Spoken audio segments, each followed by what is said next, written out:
It's June 24th, and I'm going to hype up our garden tour video today by calling it the Impossible Garden Tour.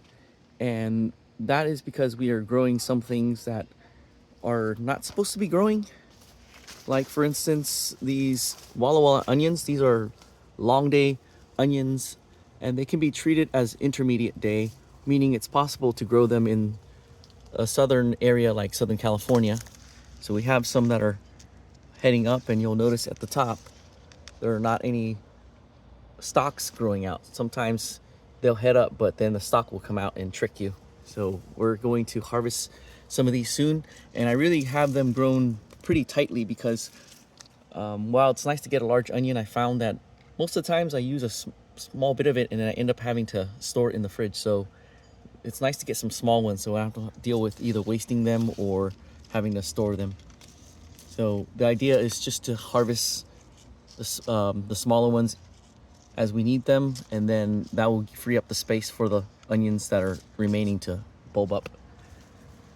The other thing that is a little bit more challenging to do, and some gardeners will consider it impossible, and that is to leave tomatoes to ripen on the vine. And we are in a pretty nice location with the slope. Try to clear it back. That minimizes rodent pressure because there's a nice buffer for them to have to cross over to get here. So we were able to ripen our tomatoes, and I found that by letting them stay on the vine, they actually store a lot longer.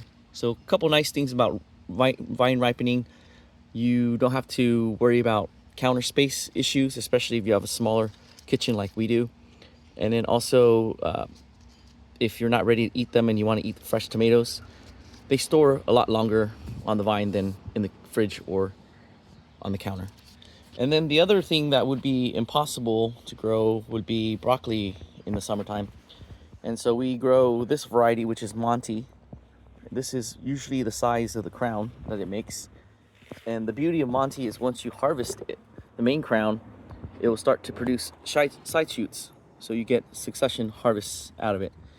And we're growing it in this Vago self-watering tomato planter. And this is a pretty cool planter, although it is pricier.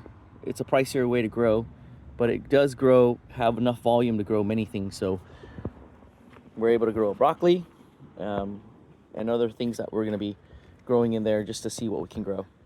Let's go ahead and harvest it and see what it looks like on the underside. So if we take care of our plants, if we are more of a process-oriented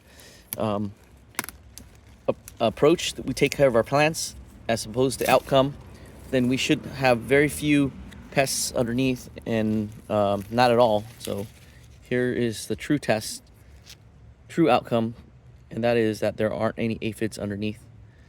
I do see a spider there though, and that's not a big deal. And with a process-oriented outcome, we're not spending much of our time and effort to net or protect our plants, because if a plant is happy and robust from being taken care of since sprouting, and also if the soil is correct, then it really takes care of itself, especially here in Southern California where we have very mild climate. All right, that's going to do it for today with our Impossible Garden Tour. Thanks for visiting. See you in the next video.